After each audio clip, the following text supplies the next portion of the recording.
and his sons and his cousins and his brothers and his nephews. And his Kufi supporters. And his Kufi supporters, one of them who turned in the battlefield, he came and he fought for, there was one. Hur.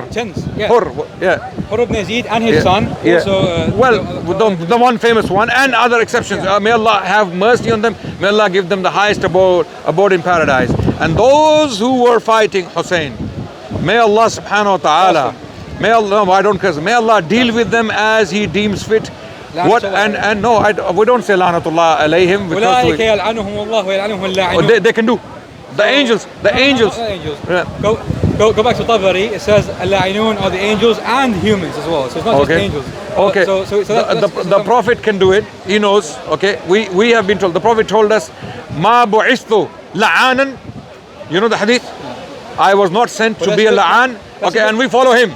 No, it's not contradictory. It's not contradictory. Because there's a context. There's a context. The Prophet would curse innocent people. You know that in your hadith books. Aisha narrates that a group of people came and then فَسَبَّهُمَا فَلَعَنَهُمَا مَا شَاءَ اللَّهُ.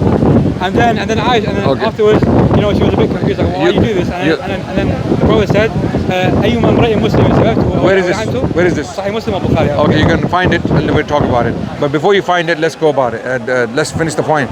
So these people of Kufa, their swords fell upon Hussein and his family. Then these same people started crying. We are told in reports, the people of the city of Kufa. Shamr the Egyptian was crying. No, he is not from Kufa. Shimr was not from Kufa. Wait. Yeah, he was. He was stationed there. He was stationed there. Yeah, I'm talking about native Kufans. People of native Kufans. Yeah, the one native Kufan that fought him. Hussein. Yeah, all these 30,000 people, according to you. They were not native Kufans. I told you, Muawiyah later on because this. When these were Iraqi tribes. You know that, right? These were Iraqi tribes. Yes. Kufa wasn't even a thing. You know Banu Shayban. Yeah, I Banu know, Shayban, okay. Wait. You know where's Banu Shayban? It's in Najaf and Kufa. Okay. Thank you. Shaybani.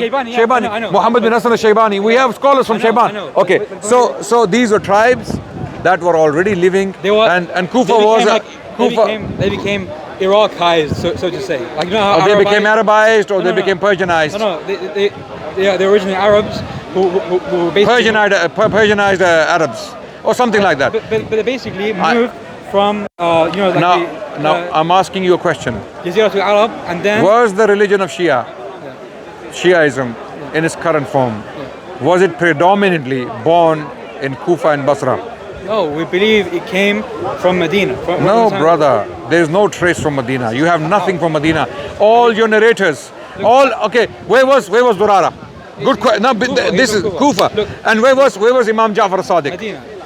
Why is he narrating from Imam? On what authority? Imam is not seeing him. Imam doesn't want to see him. How do you know that? We don't know that. Are there any reports that Imam Ja'far as-Sadiq came to Kufa? Yes. No.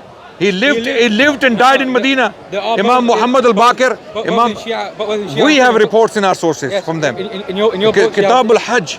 We have in Sahih Muslim. The longest report in Sahih Muslim is from Imam Ja'far. We have the same one in Kafi. Okay, amazingly. So you're doing our Hajj, mashallah, good. Yeah, I mean, even Salah pray like us because it comes from the same people. Well, so don't worry. So my point is now. Imam Ja'far as-Sadiq, when did he go to Kufa to teach these people? Abu Hanifa himself says. I'm not asking about it. He's basically referring to the Imam Sadiq when he came to Kufa. I'm not. And he has a No. Imam Abu Hanifa went to Medina. They didn't come to Kufa, brother. Brother, Imam Abu Hanifa went to Medina. He met them there. He met the Ahlulbayt there. Okay. So that's why when Shias claim that Imam Abu Hanifa was their student, we have no problem with that. But he didn't stay long enough with them to be a student. Imam Abu Hanifa spent most of his life in Iraq, in Kufa, and then later on Baghdad. He died in Baghdad, in Madinat Salam. Okay, so my question is now, when did Zurara take 2,000 reports from Imam Ja'far as-Sadiq and Muhammad al-Baqir? Use your sense, use your brain. How many years did Zurara live with, like during that time? How many years? Decades. Okay, decades. So when Abu Huraira, 3 years, 4,000 hadiths. Okay. That's acceptable. No, not 4,000, 5,000. You're giving the less number. Yeah, 5,000. Let me tell you now. And Bukhari. By the way, 5,000 with repetition. Yeah. Bukhari. 600,000 hadith. Sorry? 5,700. 5,700? No. With brother, do you know how many hadiths there? Do you know how many hadith al-Bukhari memorized? 100,000. He basically says, اشتقدت من الصحيح, as in the Sahih I compiled, from 600,000 hadith. Okay. So Bukhari, he can memorize. Do you know what that means? Abu Hurairah can but memorize. do you know what? Zurara, he can't memorize. I'll tell you why. This is a very good question, intelligent question. Now, when Bukhari said 600,000, if he said that, what does he mean by that? Do you know? So a hadith is basically its chain and its context. So one hadith can have 10 chains. I know that. Yeah. So that means that this is 10 different hadiths. So 600,000 hadiths could effectively be 5,000 hadiths. A bit difficult because that chains don't really exist. No. Let me explain this to you. Let me explain this to you. One hadith can have 100. Okay, this is a mutawatir hadith. You know Sheikh Albani. Yeah. He collected most authentic hadiths in As-Silsilat As-Sahihah. Yeah, I know. How many hadiths are there? 5,000. So that's what we're dealing with. Yeah, Brother, Bukhari has 7,552 reports. Yeah. How many are they actually? 2,000 something. 2,500. Imam Zubaydi's khulasa, his summary or summarization of Bukhari, those are the reports without repetition. So hadith literature, when they say, so it's not incredible. Abu Huraira's 5,000 means maybe 500, maybe 1,000 reports, right? And it's very possible. You know why? Abu Huraira for the last 3 years of the Prophet's life did not leave him. Not even for every time the Prophet was public, Abu Huraira was there. And when the Prophet would enter his house, that's the time when Abu Huraira would not be there. Okay? So Abu Huraira for the last 3 years of the Prophet's life, he was clinging to the Prophet like a leech. Like a leech. Everywhere show me that with Zurara and Imam Ja'far and Imam Muhammad. Wait. Let me. No. Comparing the Sahaba to leeches, huh? No. Leech in a positive sense, like he's literally sucking from the Prophet ﷺ the spiritual. So Abu Huraira, as bad as he is to you, to us he's a noble. We cannot thank him enough. He gave us so much from the Prophet ﷺ that Aisha and Abu Huraira, two people, we cannot thank them enough. Wallahi, if they were not there, if they didn't collect the information which came to us, we would be lacking a lot of Islam. Yeah. Now, I want you to be fair with you, show me Zurara when he spent that much time in that way, with that consistency, with that intensity, with Imam Ja'far as-Sadiq and Imam Muhammad al-Baqir. What I know from your sources, they would not even allow him to come close to them. What we know, they said he is from, people came from Iraq to Imam Ja'far as-Sadiq and they asked him, Imam, what do you think of Zurara? And the Imam says, Huwa min Ahlin Nar. He is from the people of hellfire. And the report is authenticated by Khoi. Then in another place, Imam is saying he is the best of the best. So, not Rahimullah, I leave him to Allah. Oh yeah, okay, the report. Yeah. So now Khoi, Imam Khoi is facing a big problem. One report is saying Zurara is the greatest of men. The other report is saying he is the worst of criminals who will be in hellfire. So how do we reconcile this? And both reports are sahih. According to what standard, we don't know yet.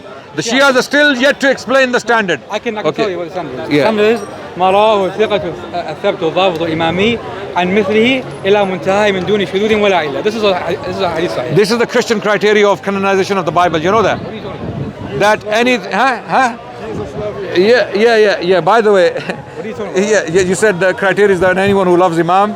No. Mara. Did you even hear what I said? Yeah. Sorry. Repeat. ما رواه Yeah. الثقة الضبط الإمامي عن مثله إلى منتهى من دون شذوذ ولا علة. Okay. Yeah. This is a very good min shudud wa ill. Okay. This you guys do not specify aqidah. We do. No problem. This is good. So Qadari, Murji'. I got it. It's a good criteria. If he's Saduq, then we will take from him. Even the Shi'i, by the way. It's a good criteria. So you guys take from Shia. It's a good criteria. But it has to be trustworthy. It's a good criteria. Let's Shia Islam, you have to be Imam. Let's scrutinize it. According to this very standard, all of them, every single one of them falls. Okay, let me explain. Let me explain now. Actually says, Okay, let me explain. I don't agree. By the way, the statements from Imam Ja'far as-Sadiq about Zurara were made in private. Yeah. Those statements praising him were made in private. And where he cursed him, those statements were made in public. Yeah. You agree? As far as I remember. Yes, I mean, that's the case. That's the case. I wouldn't dispute that. Because Okay. Because it wouldn't Yeah, in private he was praising him. It wouldn't make sense otherwise. Yeah, in private he was praising him. In public, he was cursing him. Yeah. Now Imam Ja'far as-Sadiq, who is he? Allah sent him for what? He's the Imam. To the Shia. To the Shia he's the Imam. And what is the job of the Imam? Balligh ma unzila. Yes. I mean, it's not really that way, but... but this is that's for the Prophet. Yeah. But the Imams to you are mulhim, right? They have ilham. Yeah. Yes? Muhaddith. Yes, absolutely. Just like Umar is muhaddith. So do the Imams have to deliver? They have to clarify the Sharia. Good. Brilliant. We're getting somewhere now. They have to clarify the Sharia. Okay, now. Sorry? No. Another tangent. Please don't open that. Please don't open that. Wait. Okay. Now Imams have to clarify Sharia. How do the Imams clarify Sharia? By making sure that the people of Sharia are clear. Yes? That these are the people who will take the Sharia from us to you. But in public, the man who brings Sharia from the Imam, in public Imam says he's a liar and may Allah curse him and he is from the men of Jahannam. In public. Now, Imam Ja'far as-Sadiq dies. Radiyallahu an, rahmatullahi alayhi salam. He dies. In 150 he dies. 150 Hijri, Imam Ja'far as-Sadiq, he passes away. Now people left behind who heard him in public, right? People who heard him in public, and Imam has been sent to clarify Sharia according to you. His job was to clarify Sharia according to the tradition of the Prophet and his companions or his Ahlulbayt. Now, they cannot be lying, they cannot be hiding, they cannot be cheating. If they are cheating and lying and deceiving, then they are not Imams. Period. Full stop. So now publicly he has said in front of people, Zurara is a liar, he is a munafiq, and he's in Jahannam. Okay? And may Allah curse him. These words are there. La'anallah ala Zurara. These words are there from Imam. Now, Zurara comes out after Imam has died. Yallah, I am narrating on the authority of Ja'far as-Sadiq and Imam Muhammad al-Baqir. The people listening to Zurara now, they have two choices. Either to believe Zurara or believe the one who was appointed by Allah, Imam Ja'far as-Sadiq, who has publicly said that this man is a man of Jahannam, may Allah curse him, and he is a liar. So now people are left with a dilemma. People, they will say to Zurara, you are a liar, you're from Jahannam, and you are a munafiq, we will not take from you. But what do they do? What do the Shia do? They make him the Imam, they put him on the pedestal, and they take 2,000 reports from Zurara. A large chunk, according to our brother here, 30 to 40%, let's say 30%, came from Zurara. Okay, from two Imams, Imam Ja'far as-Sadiq, Imam Muhammad al-Baqir. Now when they come to us and tell us, take the Ahlulbayt, because we follow the Ahlulbayt, just like the Christians come to us and tell us, Jesus loves you, he died for your sins on the cross. Believe in Jesus and you're saved. You will be saved. It's a beautiful claim. How easy is that? Kill someone on the cross and go to paradise, right? But is that even true?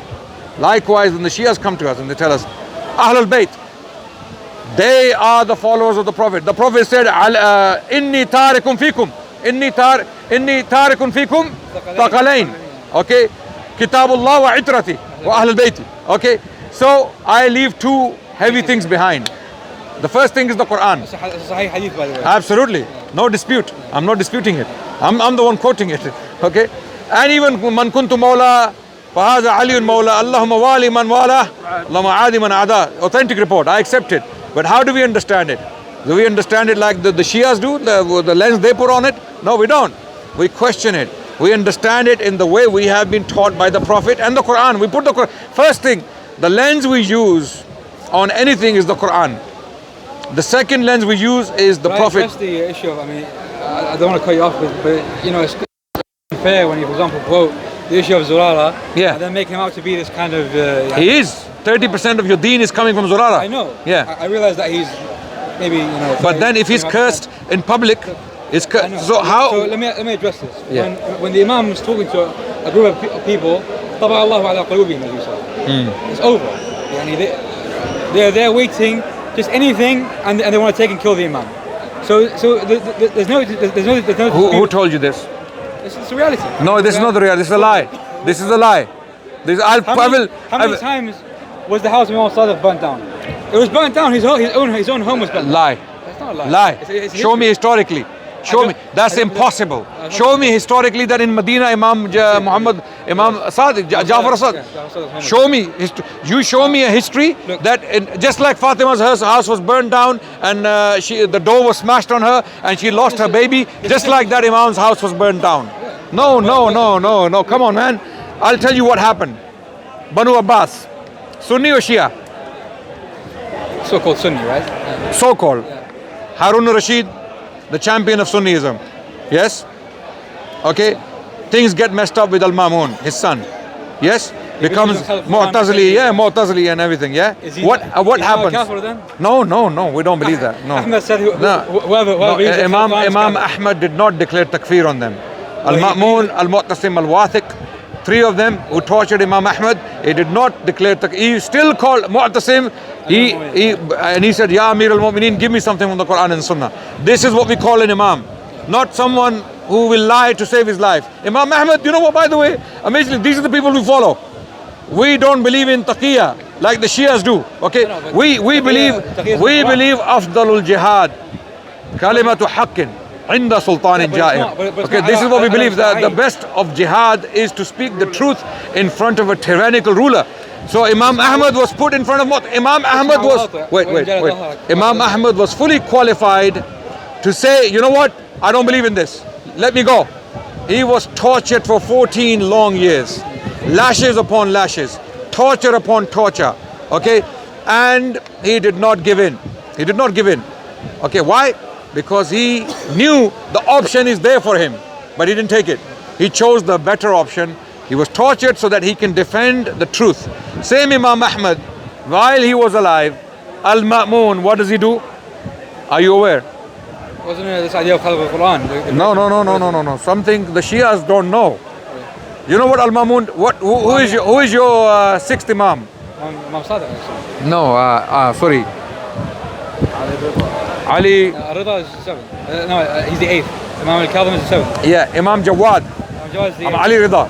Imam Ali Rida. Ali Rida is the... Sheikh Imam al-Jawad is Sheikh Imam Muhammad, right? Yeah, Imam Muhammad. Yeah, is the Jawad. Imam Ali Rida. Okay. Yeah. You know what happened? Imam Ali Rida. Yeah, he became the what's it called? Wali Ahd. Okay, now this is something very powerful. Al-Ma'mun, the Sunni Caliph of Islam, appoints Imam Ali Rida as his Waliul Ahad. So when Al-Ma'mun dies, who comes to power? Imam Ali Rida. But did that happen though? Huh? Did that happen? Well, let me tell you what happened. Let me tell you what happened. How old was Imam Ali Rida? He was very young. Yeah, he was very in his 20s. No, he was younger than that. He was a child. No. He was not a child. He was in his when he died. He was in his 20s. Okay. No, that was a Jawad. The Jawad was in his 20s. Rida was old. Muhammad al-Jawad was contemporary with Al-Ma'mun. He was 23 when Imam al-Jawad died. It was Imam Ali Rida who was made the Waliul Ahad. Okay. Yeah, he was. And he died young. Okay.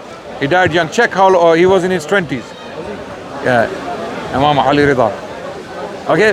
Now the point I'm making is Al-Ma'mun, surrounded by all these Sunni scholars, and if Imam Ali Rida was Shia, like the Ithna Ashariya, like these people claim about him, do you think Al-Ma'mun could possibly in his right mind appoint a Shia Ithna Ashariya as the Waliul Ahad, the leader of the believers, the Caliph?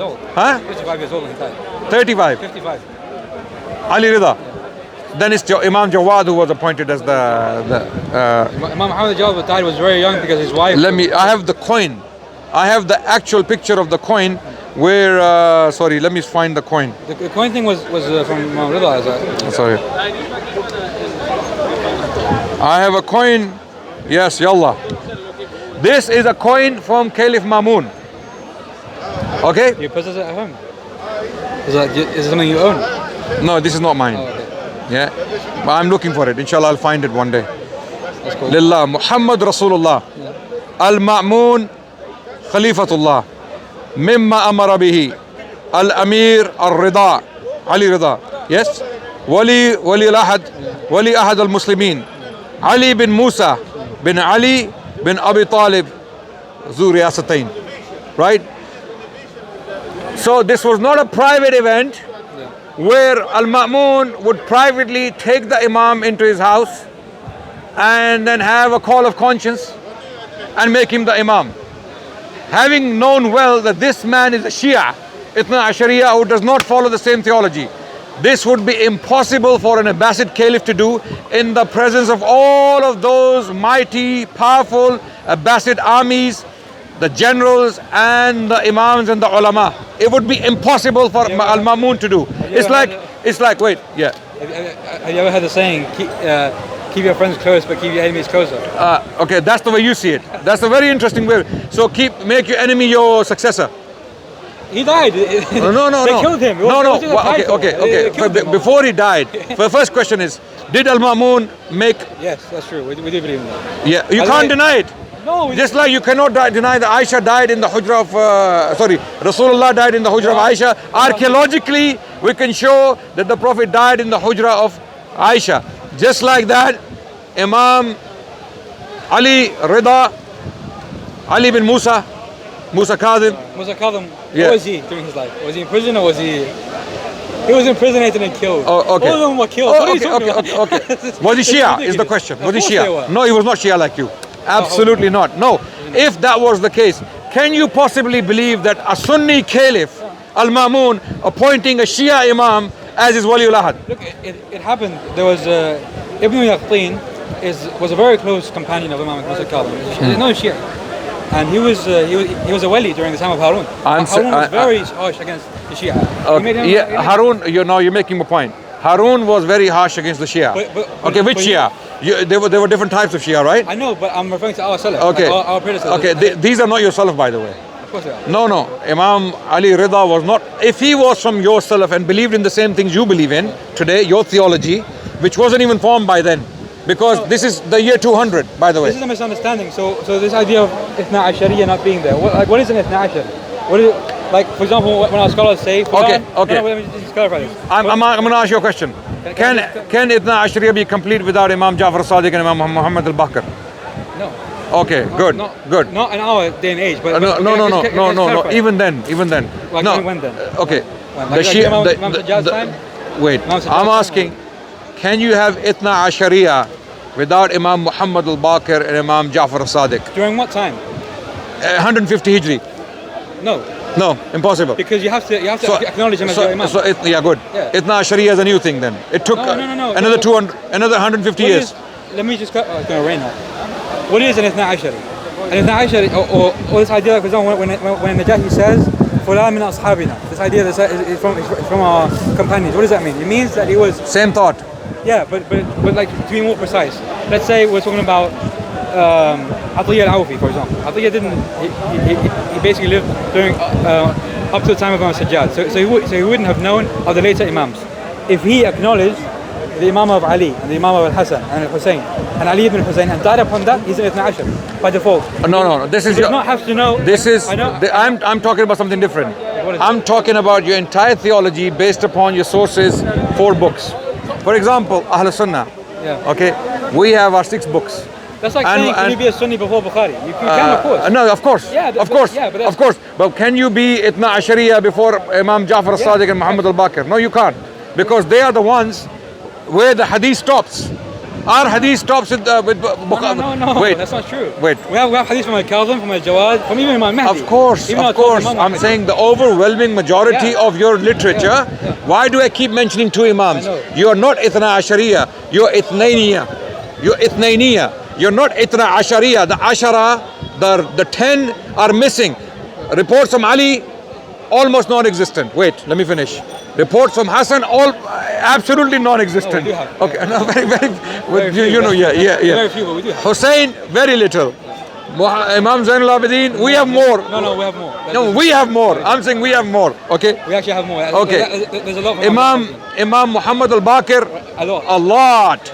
Imam Jafar al-Sadiq, a lot. Then Imam Musa Kazim, Lots. Fewer, but okay, a lot. fewer, But a lot. less. But a lot. Then Imam, Jawad, fewer. yes, yeah. But let me just explain this issue Okay. because basically So the point I'm making is that Ithna Ashariya is Itnainiya. In reality, practically speaking, for all practical reasons, when you say Ithna Ashariya, you're not being just and you're not being honest. It is Itnainiya. You are simply taking the bulk, the majority of your information from Imam Jafar al-Sadiq, allegedly. I'm saying allegedly. It's not even from them. I don't believe.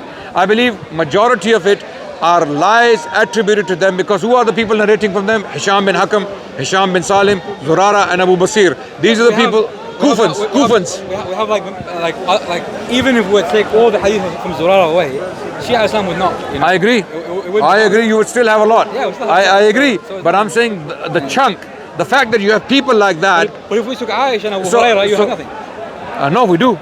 Like who? Okay, we do. Like we do have 80% of the hadith are from No, I'm going to give you names. Anas bin Malik. I know. Abdullah bin Masud, Abu Sayyid al-Khudri, Jabir bin Abdullah. Okay, and the list goes on. Yeah, these are Kathiru Riwaya Sahaba. You're right. Okay, we would lose a large chunk, but we would still have. Even if we were to throw Sahasita into the sea, 5 books, we would still have the entire Sahasita from other sources, right? So we don't. I accept your point. The point I'm making is, when you come to us and say follow the Ahlulbayt, right? You're not telling us to follow the Ahlulbayt. You're telling the Sunnis to follow Zurara, Hishamain, and Abu Basir. Okay, you're telling us to follow them, not if wallahi, akhi, what's your name? Mustafa, wallahi, we've been talking for 2 hours and did not. Brother Mustafa, if I had confidence that this report comes from Imam Jafar al-Sadiq, Imam Muhammad al-Baqir, wallahi, I would follow it without questioning. Wallahi, I'm telling you, as a Sunni, I would cherish. And how can I prove that? As I said, the longest report in Sunni literature on Hajj is from Imam Jafar al-Sadiq and Imam Muhammad al-Baqir. And Jabir bin Abdullah is the Sahabi. And you have the same. Yeah. It basically is from Imam al-Baqir, from Jabir, from the Prophet. We have the same one in Kafir. So Jabir is good to you? Of course. Jabir is one of the good ones. Yeah. Okay. Him and his father. Okay. Jabir bin Abdullah. Okay. Yeah, absolutely. Yeah. So now. Actually, Jabir was he would walk in the azziqa of Medina, you know. And he would say, "Aliyun khairul bashar, faman aba faqad kafar." He would like raise this. Ali is the best of creation. And we have no problem with that. That opinion is a valid opinion. We have no problem with that. Alhamdulillah, we believe Ali is one of the best of bashar. This is the problem. The Shia, some Shia, not all, they think that the Sunnis have some vendetta, some hatred against Ali bin Abi Talib. No. When we don't accept their narrative, they're crying and wailing over Ali. They think we are not in love with Ali as they are. No. Our love is of different type. Our love is very balanced. It is very Quran and Sunnah driven. Okay, we don't go to extremes in our love, and we don't express our love in ways that are haram. Okay? Yeah. Would you follow Ali? What kind of question is that? No, it's not true. Like, for example, the Imam of Al-Haram, right? The Haram Mekki, Haram Madani. Yeah. It is known that according to the Sunnah of Ali, he would always do what? Jahr bil-Basmala. He would always recite Bismillah ar-Rahman ar-Rahim out loud. Yeah.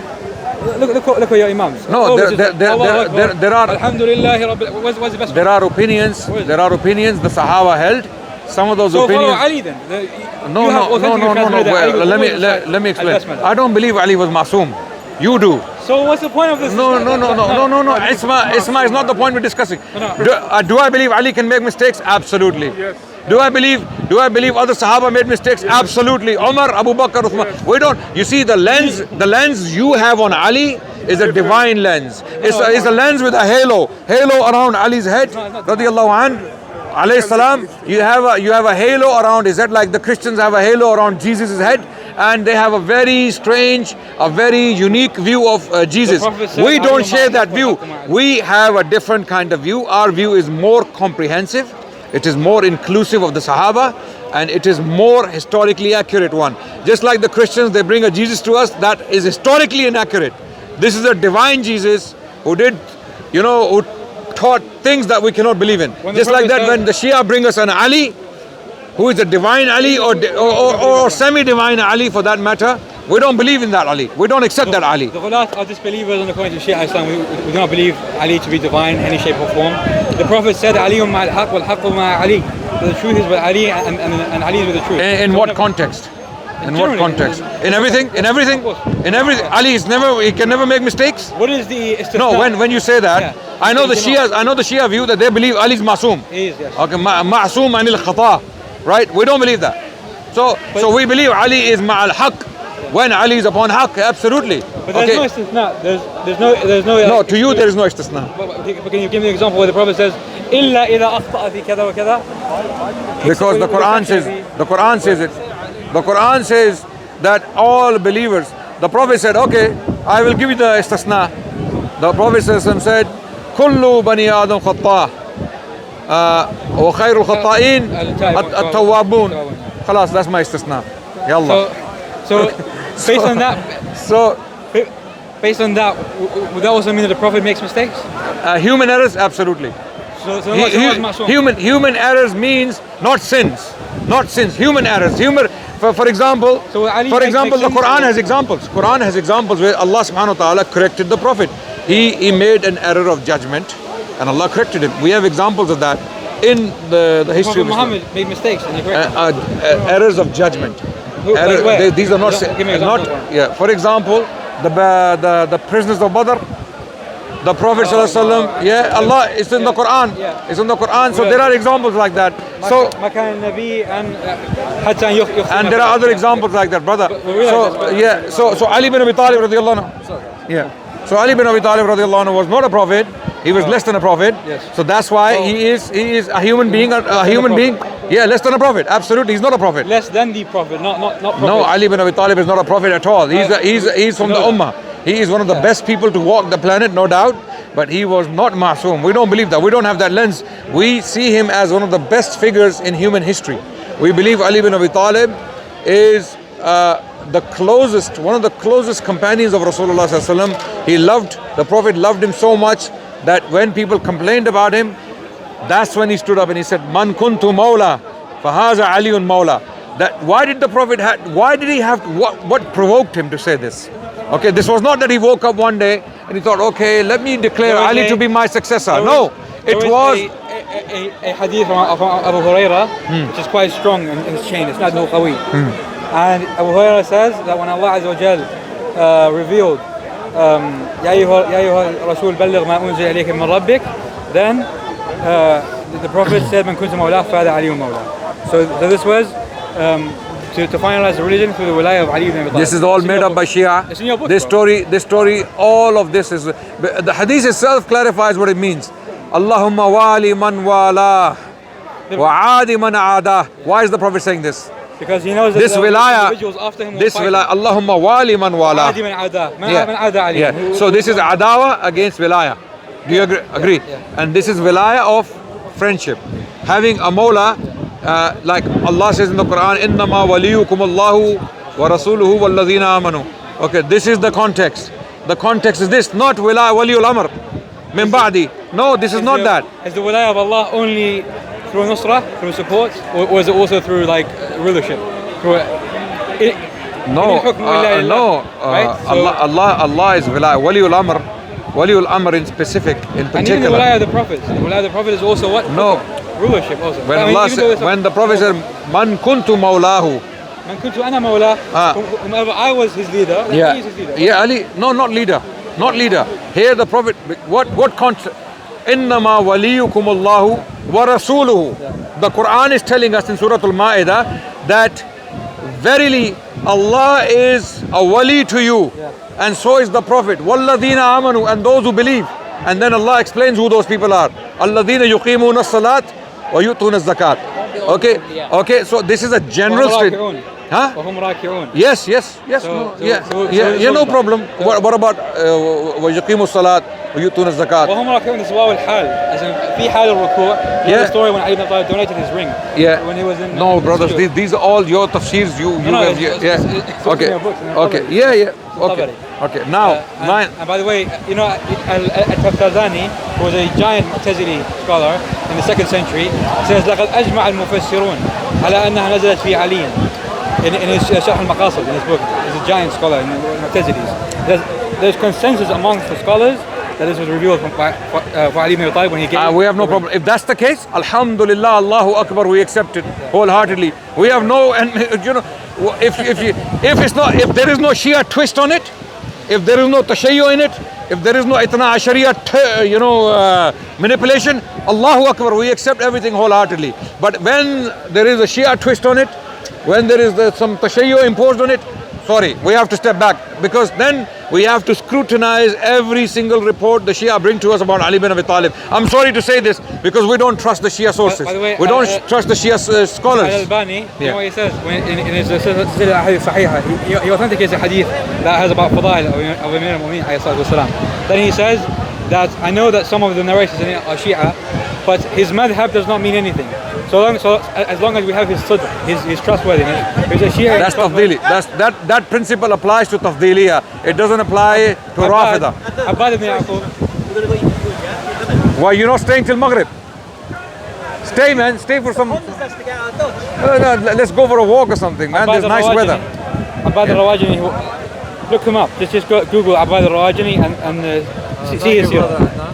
He is. You're leaving. No problem. I forgot that I didn't pray. I want to go. I'm gonna pray as well. It's Asr time, so we're gonna pray, inshallah. Yeah. Okay, We'll pray together, inshallah, if you want. So the issue is that we have no problem with Ali ibn Abi Talib radiyallahu anhu. Okay, anyone who thinks that the Ahlul Sunnah have just this bent enmity towards the Ahlulbayt, they are a bunch of liars. Those who say this, if they know what we believe in. Okay, and they are Dajjals and Munafiqeen. You know why? Because they hide the true essence of Shia theology from the masses. Because what we discussed today was the core. Do we have the Ahlul Bayt and the teachings is the question.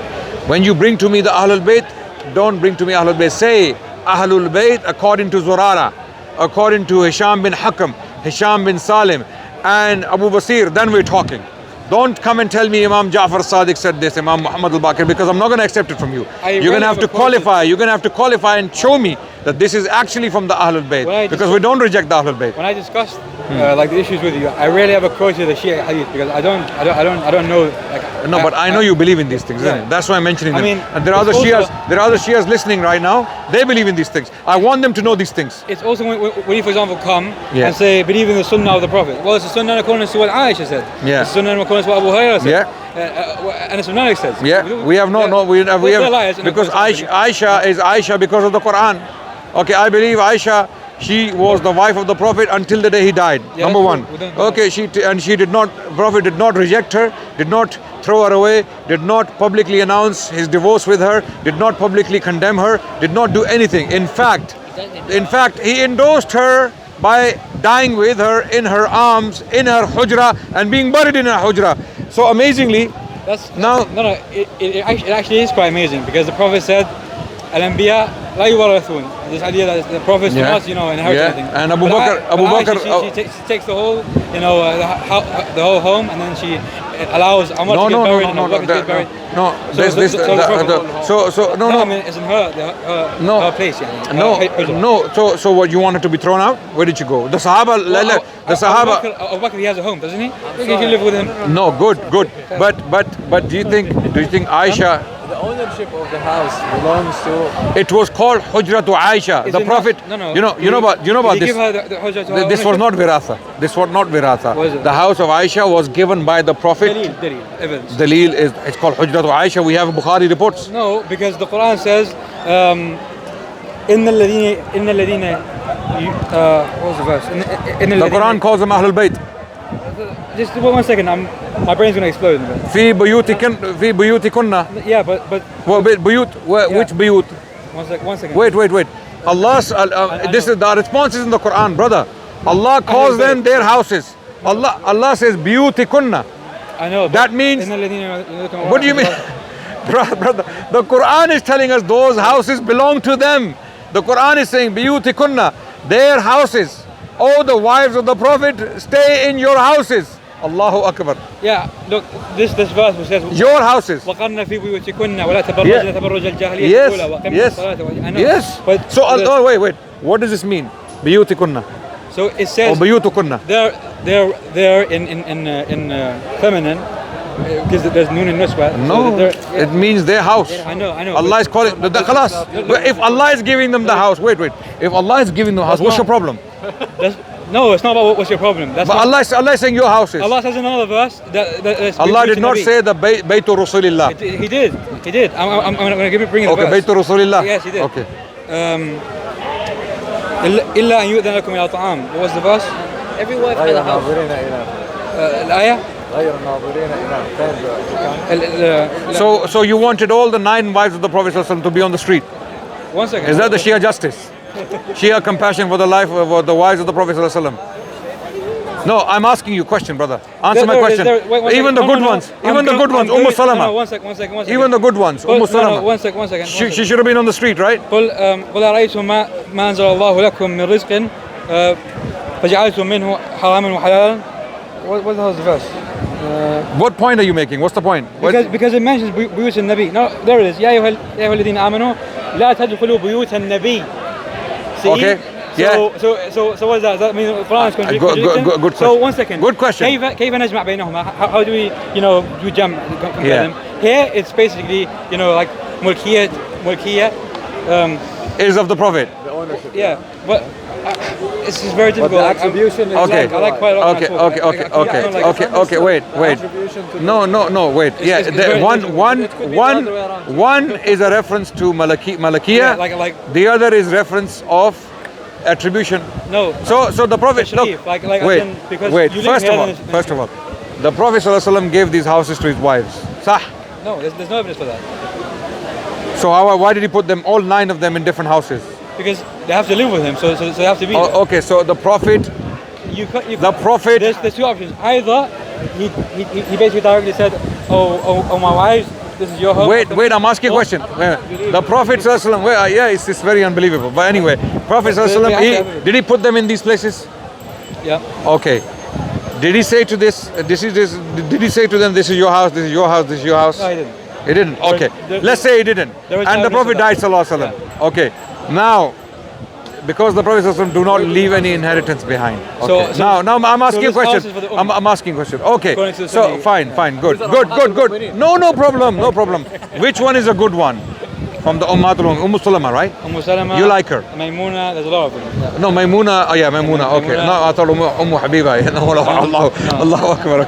Okay. So Maimuna, Salama, and we also have. So did they leave their houses? No. So why do you not have anything against them? Why are you not trying to throw them, dehouse them? Only Aisha. No. Why? I didn't say only Aisha and Hafsa. Yeah. I didn't say only Aisha and Hafsa. I said basically. So you want to throw Umm Salama out or not? That's your theology. No, my theology, brother. It's not because I believe that the Prophet does inherit. It was decided. Yes, that's true. It was decided by the Sahaba to leave the Prophet's wives where they are out of respect for them, not dehouse them or throw them on the road. Thank God the Shia Adnan Sharia were not there. They would have thrown out most of them. Okay, and they would have kept Salama and Maimuna indoors, and the rest of them would be on the street. May Allah subhanahu wa ta'ala protect us and protect the honor of Ummahat al-Mu'mineen. Wallahi, seriously. And you guys are seriously on dangerous path. Wallahi, brother. No Muslim can denounce them. You see how dodgy your theology is. How dodgy and how destructive. You believe that the Prophet doesn't inherit anything, yet they No, he does not, because the Prophet ﷺ does not leave any inheritance behind him. Yes. Okay. That's why his people behind him cannot inherit from the property. But we believe those houses. This is why we're consistent. By the way, you're not accepting our consistency. Those houses were given by the Prophet within his life. The evidence is the Prophet put them in those houses. and attributed those houses by their name. And where's the evidence? Bukhari.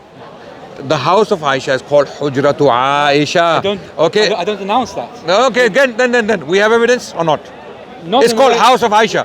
Well, just because it's called House of Aisha, I mean, but that means that's enough evidence for us. No, Where's the evidence for Ali's house was Ali's? Evidence. Give me the land deed.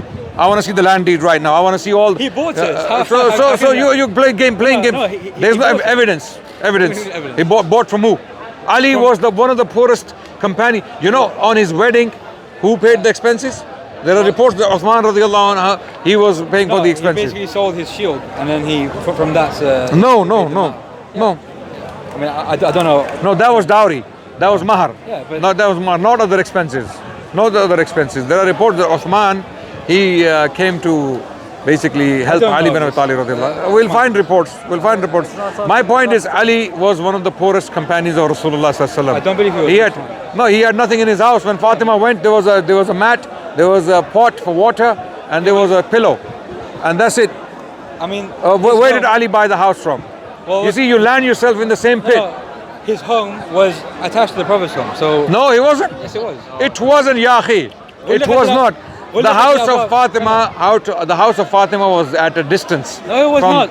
غلقت الأبواب كلها إلا باب علي. This idea of that all doors were shut to the to the mosque of the Prophet. The mosque of the Prophet only had one door, which was from Hujra to Aisha. Go today, right now. Go to Masjid Nabawi. Have you been there? Yes. Have you been there? Where is the place Prophet is buried? And all the houses were like this. Okay, all 9 wives of the Prophet ﷺ, they had their houses joined with each other. During the time of Umar, not Umar ibn Khattab, you know the Amawi, what's his name, Umar ibn Abdul Aziz. Yeah, Umar ibn Abdul Aziz. He actually destroyed the house of Ali and Fatima to extend like the mosque, to renovate it. So it was removed. Only the house of Ali and Fatima, or other houses? No, just only Ali and Fatima. Only their house. So all the other houses were basically left. Yeah. So he specifically went. Yeah. Went around. Do you believe these stories? Yeah, of course. Do you believe these stories? I mean, do you believe that Fatima was killed by Umar, by the door? By the door? No, it wasn't. He basically ordered her death. We have authentic hadith in our books transmitting this. Brother, that it happened. There is nothing authentic. Are you aware of the recent fiasco online that that guy from Bahrain, that fool, who was making claims that there are 35 reports or something, and Farid, you know Farid? Yeah. Farid, he went through every single report. And go and check that. Check that video out, and you will find out. I have debated him on Twitter, like shortly on this. He basically disputes the Dalal Imam. He says it's not an authentic source, and that's false. I mean, Sayyid al-Khoury authenticates it. So there is no authentic Shia source. Yeah, I mean, I don't believe in any authentic Shia source. It doesn't exist. So in Dalal Imam, the chain is basically the only authentic Shia source is the Quran, which they have a different reading of. That's the only source I can. If a Shia, even that, subhanallah, if a Quran came printed in Iran, I would have to recheck it. Seriously, I would have to recheck it, because these people don't even believe in the authenticity of the Quran. I mean, and Al-Baqir al-Majlisi was the founding father. Al-Majlisi, in his Bihar, mentions the actual chain of the Quran, and he also authenticates it. He says that, when he talks about إِنَّا نَحْنُ نَزَّلْنَا الذِّكْرَ وَإِنَّا لَهُ لَحَافِظُونَ, he mentions أَيْمِنَ الزِّيَادَةِ وَالنُّقْصَانِ. Baqir Majlisi was one of those people who believed in the tahrif of the Quran. The tahrif in the sense of the ta'wil and munazzal was muharraf, because we believe that the Quran is tanzil and ta'wil. Do you actually know the difference between them? Yes. Okay, what is tanzil? What is ta'wil? Tanzil is the matan, and ta'wil is the meaning. Yeah. We actually believe, there's a small addition. That's true. But the addition is that we believe that the ta'wil was revealed with the tanzil. Inna alayna bayanah, as Allah says in the Quran. And Allah, and you're helping me now. And the Quran says, the Quran tells us where is the ta'wil. Tanzil came, inna anzalna ilayka dhikra litubayyana linnas ma nuzzila ilayhim. Who is Allah telling this? The Prophet. Not the Ahlulbayt, right? So the tibyan of the Quran is in the Hadith. No, I mean, it's in the Hadith, brother. Allah says in the Quran, inna alayna bayana. Yeah. How? Allah says that. Yeah. Good. How? Then Allah explains how. Inna anzalna ilayka dhikra لِتُبَيِّنَ لِلنَّاسِ مَا نُزِّلَ إِلَيْهِمْ. We have revealed the zikr upon you so that you may explain to them what has been revealed. So the Prophet explained. Where is that explanation today? It's in the books of Hadith. Yes, with us, not with you, yes, of course. because you don't have anything from the Prophet. Yes, we do. No, brother. Everything. It's not from the Prophet. As I've mentioned. It's from Zurara and Hishamain and Abu Basir. It's from them. It's not from the Prophet. What we have is from the Bukhari, for example. When Bukhari tells us, Qala Rasulullah sallallahu alaihi wasallam, Bukhari tells us why and how and where and who. Number one, Bukhari an Makki ibn Abi Ibrahim, an Yazid ibn Abi Ubayd, an Salmat ibn al-Aqwa. I can also give you a hadith by isnad. It's not a problem. No, wait. And then it goes, Qala Rasulullah sallallahu alaihi wasallam. Yeah, Three people I can also give you a hadith. going to the Prophet. Yeah. Show me. From Shia sources. Yes. Okay. Through Imam Jafar Sadiq. Yeah. And with who's narrating from him? Yeah. Who? Zurara or Hisham? No, or? it's not Zurara. Okay. I'll give you the chain. Okay. Jabr al-Ju'fi. Khalas. Khalas, game over. How's it game So over? that means you don't, listen brother, Jabr al-Ju'fi must you start are from his truly, fathers.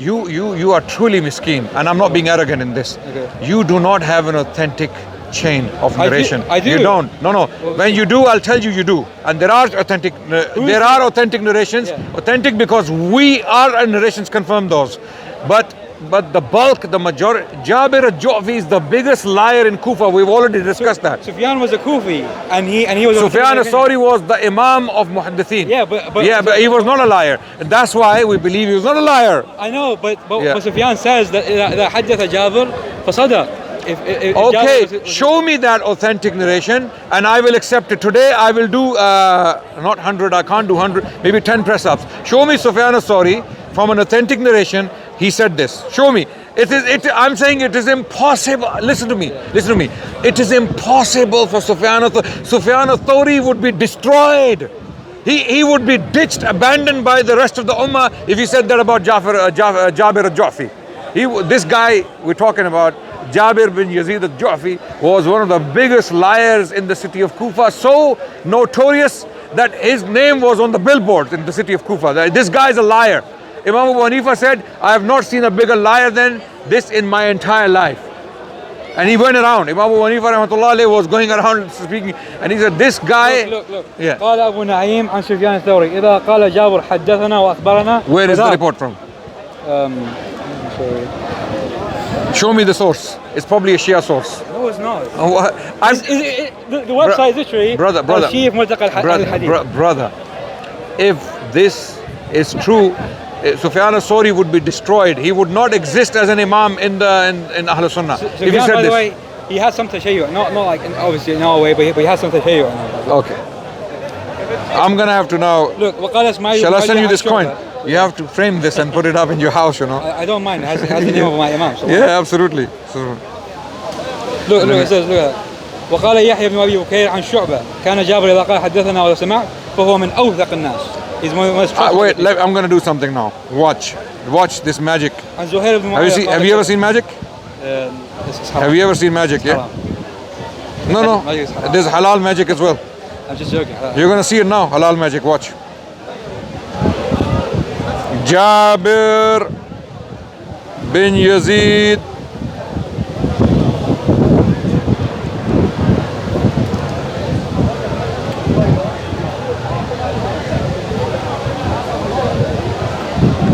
ابن عدي بن said له حديث صالح وشعبة أقل الرواية.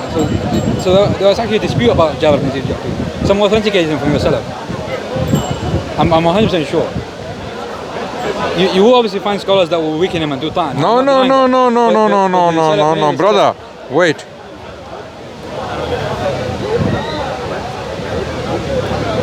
Yallah. Okay. Tariq ibn Mu'in. Yahya ibn Mu'in. Okay. Yahya ibn Mu'in. Al-Juz. حدثنا أبو يحيى أبي هنيفة قال ما رأيت. What? ما رأيت. And who's the narrator? No, who's the narrator? Yahya bin Mu'in. Yes, he's the narrator. What is he saying? Wait. Your Shia Imams and your teachers, they are the biggest liars. My teachers? Well, no, not your specific teachers. I'm saying generally. I don't have They will pick and choose, and then you have to be embarrassed like this. Okay. I'm not embarrassed, Okay. No, you don't have to be embarrassed, but this is Imam Sufyan Yahya bin Mu'in is narrating. Ma ra'aytu ahada. Yeah, but who said Min that? Jabir al-Ju'fi. Who's saying Okay, this is said by Abu Hanifa. Yeah, Abu Hanifa, yeah. Okay, let's go. Continue. Okay, Du'afa al-Uqayli. This is the reference.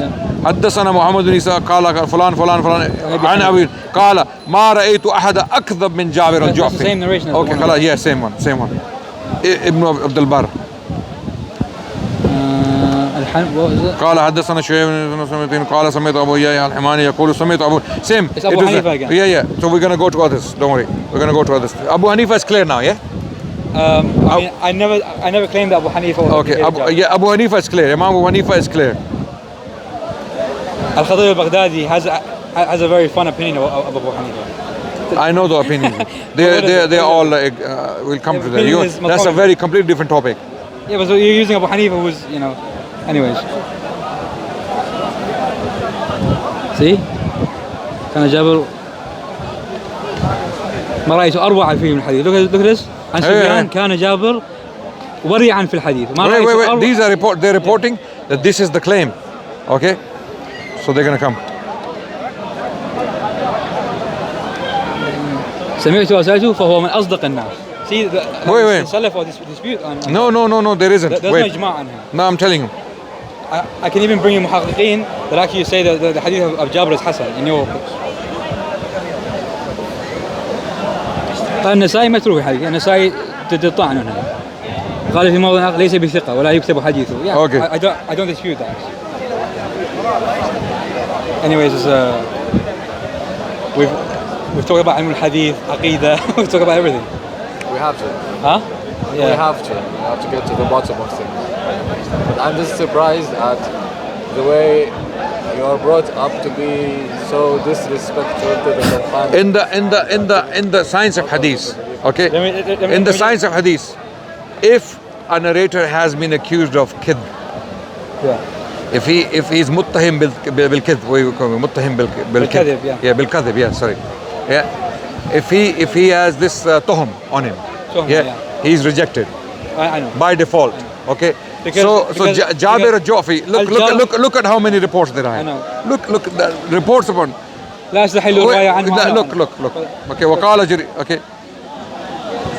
فهو كذاب. Yeah. Okay. كان يؤمن بالرجعة. Do you know that there was actually Sahaba that used to believe in raj'ah? What's that? He went back. Okay. So that's fine. But ليس عندي بالقوي في حديثه. Okay. أبو داود. سفيان بن عيينة سمعت جابر يقول فماذا يقع علينا بالسقف. Yeah. He was gonna fall. So what? The roof was gonna fall on us. He was like when I heard Jabir come up with the hadith, I was afraid that the roof might fall on us. وقال إبراهيم الجزجاني كذاب ليس بثقة. Okay, or some. There are so many different. So Jabir al-Ju'fi. There is a principle in hadith, in Sunni hadith, which is basically that al-jarh يقدم على الجرح يقدم بالتعديل. So Yes. basically whenever there's And also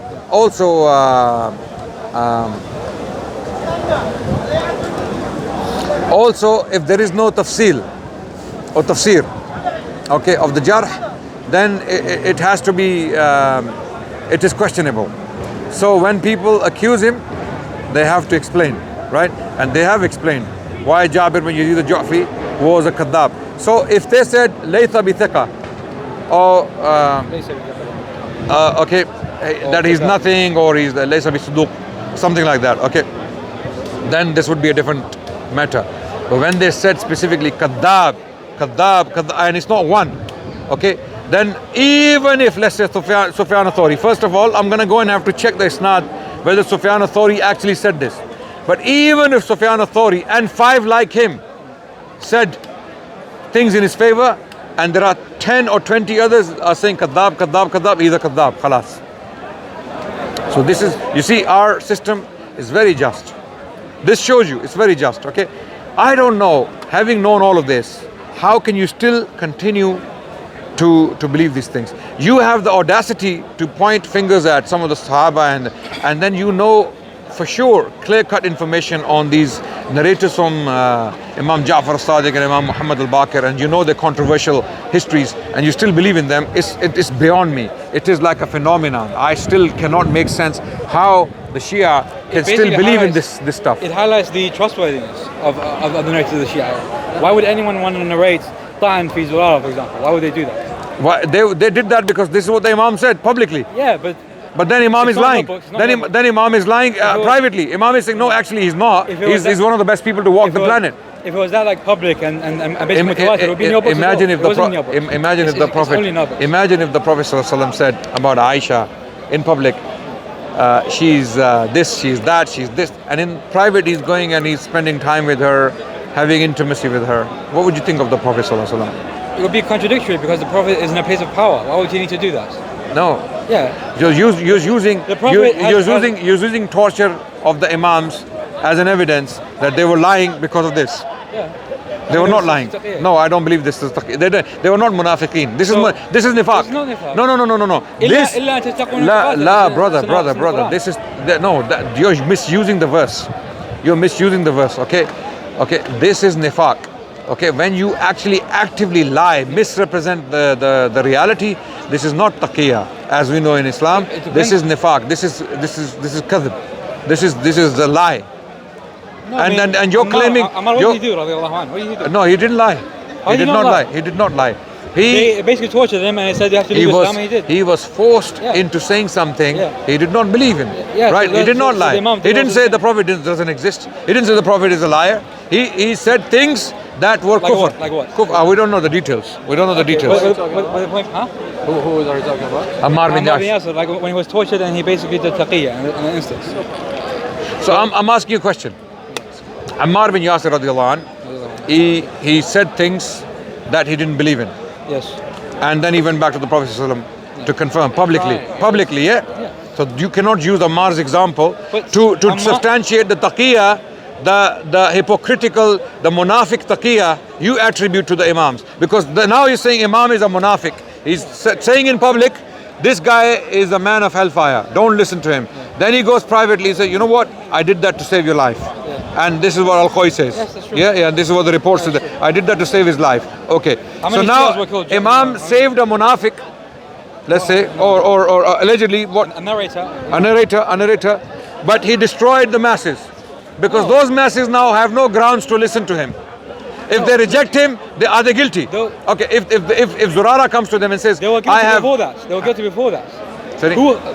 Those masses who the Imam said to were guilty before that. I actually mentioned to you that those individuals, Allah Azza wa Jal, طبع على قلوبهم. It's over with them. That's why the Imam because they're all like essentially agents and individuals who wish harm upon the Imam. That's why then it was actually a female who dropped and fell. This was during the time of Imam Sadiq, and she said, لعن الله قاتليك يا فاطمة. May Allah curse your killers, O Fatima. And a giant problem came up. Who do you mean? Who are the killers of Fatima?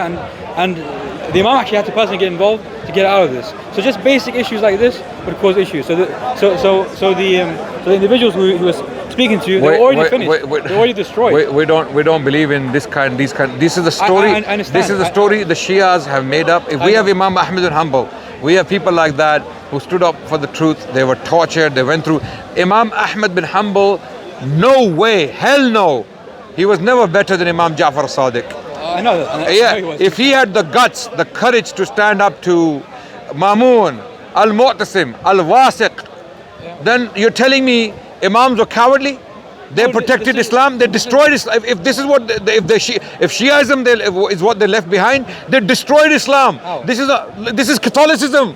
Worshipping shrines and tombs and doing processions and stabbing yourself in public and bleeding. This is disgusting, brother. Go to the Barelvis and tell them stop worshipping tombs. I agree. Yeah, so I agree. So even some of that. So even some of that is Shia inspired. Some of that. Well, of course, it's our fault. No. It is. It started in the Mughal period. The Shias came to India during the Mughal period when Humayun needed help. And he came. He was taking refuge in Persia. You know, Tahmasp. The emperor. Yeah, this is history. You need to know. There's a lot of this stuff came with the Shia. So if this is what the Imams left behind, Shiaism, as we know it today, they have destroyed Islam. I'm sorry to say this. They have finished Islam. And they did not leave this behind. They didn't leave this behind. This is a bunch of hypocrites who lied upon the Imams, and now we have the results. And we're still paying for it to this day. Yeah, we are. Look at what's happening in the world.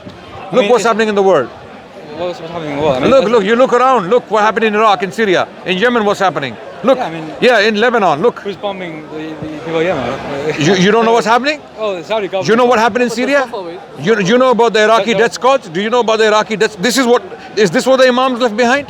Well, absolutely not. Well, I mean, if we want to talk about terrorism, then obviously... Yeah, Iraqi death squads, yeah. No, and ISIS. And ISIS, but same. ISIS, they are the same coin. Two sides of the same coin. The Iraqi death squads, and they are Lazim and Malzoom. They are produced by each other. They are the product. I don't dispute that. There's obviously, like... Listen, these guys, Sistani and Khomeini is dead now. Okay, these people, all of these people, what service are they? Generally speaking, what have they done for Islam? They have nothing. They've done nothing for Islam and for this ummah. They have a lot of rulings on fiqh issues. That's what we don't need to know how to wipe my backside. I've known it for 40. Come on, stop telling me how to cut my pubic hair. I'm sorry, I don't need to know that. Well, this is what it boils down to, innit? Talaq, nikah, ghusl. Yeah, wiping your backside. I don't need to know whether I can have sex and What has the Mufti of Saudi Arabia then done for the ummah? Nothing. I agree. He shake my hands. Nothing. So we're agreeing. No, absolutely. They are not doing anything special today. They are not doing anything. But when it comes to these people, Iranians, look, they have a state. Yeah. They could be helping the Muslims around the world. I think they are in some cases. No, brother, they are destroying the Muslims around the world. Oh. They are causing problems in Yemen. They are causing problems in the Middle East. Iraqi Shias don't want the Iranians. They don't want the Iranians to be in Iraq. They want them to get out. Okay, and we've seen the protests. You know what I'm talking about, right? Yeah, but we've seen the protests recently. So Syria, Iran is in Syria. Yeah, it's a Sunni country. I know. It's a Sunni country. What are you doing in there? You know Iran, how Iran became Shia. Are you aware? The Qazalbash or the Safavids, they came in. Iran was 90% Shafi'i. Iran. It was actually 50-50 before that. No, it was not 50-50. Never. Shias had never been a majority. During the time of Al-Alam al-Hilli, you know Ibn Taymiyyah has the fatwa of that was Afghanistan, bro. That's Mongols. No. Some Mongol rulers became Shia, and this is how. It wasn't Afghanistan. It was actually in Iran. Kazan. You're talking about Kazan, yeah? I've forgotten his name. His name was something like. It was Il-Khan, the ruler of Iran and Persia and Afghanistan. Yeah. And he wrote Minhajul Kirama. And Shaykh al-Islam Ibn Taymiyyah wrote a response. Yes, I know. But Ibn Hajar has a very funny comment. But even before that, I'll take you before that. Buwid dynasty. Buwahid. Okay. It's not actually. There was something. They had. They had some Shaykh. Shaykh Saduq was there. He was one of the judges, but they were not. It's not actually. Okay. So even Ismail. But never in Iran, they were the majority. They forced the entire population, and this is academically documented. I will recommend books published by Cambridge and Oxford and these universities on Shah Abbas, his movement, and Shah Ismail, how they came in and what they did. So this is what they're trying to do now. Because you can't convince the Sunnis. They're biased. Those sources, because you're telling me these. Why would they be biased? Because the main sources either come from later Sunni sources or from European sources at the time. So you don't believe that they forced the population into Shiaism? They did in some instances, but it's not as. But they basically made it like much bigger than it was, like exacerbated the numbers. Bro, you will be shocked if you just read the books. Read the books. Look, there's a book. If the source is unbiased, so the Europeans were not. How do you know? I'm not saying Europeans are not biased. Yeah. Go and read. It's because there are certain facts cannot be denied. Okay, so there are basically two parties. You had the Ottoman Empire, you had the Safavids, right? Show me where the Ottomans actually forced a Shia population into Sunni Islam. They killed the Shia. No, the Safavid was attacking them. No, that's basically not what happened. The Ottoman ruler, he sent female clothing to the Safavid ruler, to insult him, and then the war initiated. So he was the one who actually, initiated the insults. You know what So it wasn't as the simple as that. Safavi was doing? They were doing with the Ottomans. Do you have any idea? They could not defeat the Ottomans. The Ottomans took Iraq from them. You know that, right? Eventually, yeah. So Ottomans were beating the shit out of them. What happened was... Well, the Safavis ruled for 250 years. What Safavis were doing, I'll tell you 250 years. what Safavis were doing. They were attacking the Ottomans every time Ottomans were attacking the Habsburg in Europe. That's what the Safavis were directly linked to the courts in Europe. They were allied to the courts of Europe. With the Spanish, with the Christians, I do recognize that because there was a contact with the Spanish. And Yeah. But other than No, that, they I were don't- ambassadors at the Safavid court, European ambassadors, doing what? Simply ensuring that the Persians continue to attack the Ottomans from behind. That's it. That's all they were there for. Ultimate sources like an unbiased source. So, for example, if the Safavis themselves claim we did X, Y, Z, I'll obviously take it. But if it's some kind of biased source, from the As I said, so make them look in bad. the entire history of Islam, Tashayyu, generally speaking, never took 1 inch of land from the hostile disbelievers. Look, you They can't always attack the Muslims. No. Even today, when dawah is done, it's not done to non-Muslims. Generally I have speaking, spoken to Christians yeah, today. yeah, you have, but not just only but Shia. I'm talking generally. Like you see Sunnis reaching out to the non-Muslims, giving dawah to them. But the Shias, they hunt for the Sunnis. I don't. They are hunting Sunnis. I don't. They're not. As an ex-Catholic, Yeah. Roman Catholic, Yeah. London, I see the Sunnis giving you down. Now, it's not to say my Shia brothers and my cousins in humanity. I don't see them giving down the same manner. I actually do agree with the you. same sources from the Quran. But there's a reason for that. Because Islam is spreading through Sunnis. Well, Not Islam. Islam is not spreading to the even territory. I mean, I said as I said, the Quran promises territory, I know. physically, to those who believe and do righteous deeds. Yeah. The Shia do not fit that category for some reason. Historically speaking, they do not fit. To this day, last 1,400 years, the Shias have not taken an inch of land from hostile disbelievers, You can't people even- who were attacking You Muslims. can't even prove that the early generation believed your belief. So this idea of I believe the in ulama of the house. as far as I'm you can't- concerned, I believe in exactly the same thing the Sahaba believed in, because belief is very simple. It's very simple belief. no. Believe in Allah, in His Messenger, Can follow you- His Sunnah. Can you prove Period. that the Sahaba believed in this idea of dividing Tawheed into Tawheed Uluhiyya, Rububiyyah, Asma' wa Sifat? It's in the Quran. Where is it? What Tawheed Uluhiyya, Rububiyyah, Asma' wa Sifat? Like terminology. إياك نعبد وإياك نستعين. That's Tawheed Uluhiyya. I'm Wait. talking I'm giving you. about- no. Wait, you asked me a question. No. Tawheed Uluhiyya Can I specify is my- Uluhiyya is in the Quran. Okay, Uluhiyya comes from the word ilaha. I know. Okay, ilahukum. Ilahun wahid. Khalas, that's Uluhiyya. Number 2 was Rububiyya. Okay, Allahu Rabbu Samawati wal Ard. Okay, that's Rububiyya. Okay, Asma wa Sifat. Okay, the verse where Allah Subhanahu wa Taala talks about is the I forgot the verse. Subhanallah. Lahum asma. Yeah, khalas. Yeah. So, brother, what are you talking about? No. There is not a single idea we believe in. Okay, that does not exist in the Quran or the Sunnah. Okay, if you as a Shia ask me the same question, I will pull out few things that you actually can't substantiate. Imama. Most importantly, imama is not exist. Your concept of imama is not there in the Quran. You have to really, like the Christians, really have to force the Trinity. It doesn't mean what you mean. Look, the imama means imams are masoom. Yeah. There are 12. Yeah. Okay, that's what imama means, right? And they have certain character. It's not there in the Quran. I'm sorry. The number 12 is not there. Look, The isma is not there. It's not there. Asma wa Sifat, what is it? It is to believe that Allah has a hand, He has a face, No. He has legs. And then In that Allah tells us Allah has these characteristics. We read them. Yeah, but we don't- We believe in them. We believe in them. also doesn't- We do not explain them, It and has we to do. do not explain them, and we do not contemplate on them. You know why? What would you say of a Because- scholar that for example says Anna lillahi had? He basically proves that Allah has limits. Literally, he says lillahi had because he says on the Quran. What is his hukm? Anyone who indulges in this, Is he a kafir or Muslim? no. Anyone who indulges in this is doing something the Sahaba did not do. Khalas. They can. To me, I don't have to listen to them. I have the Sahaba. I have thousands of companions of the Prophet ﷺ. I do not see them discussing this. They were more busy about making this world a better place. They were not busy, talking about, I need to shave my, again, I keep going back to shaving and, all those things. Yeah, they were not busy talking about these things. They learned this from the Prophet. All they had to do was hear once, and that was enough. Today we have people, you keep knocking the drums, you keep knocking their heads, brother, do this. They're not listening. And that's why we are the way we are globally, right? The Shias and the Sunnis, I'm talking about both, right? We are stubborn people.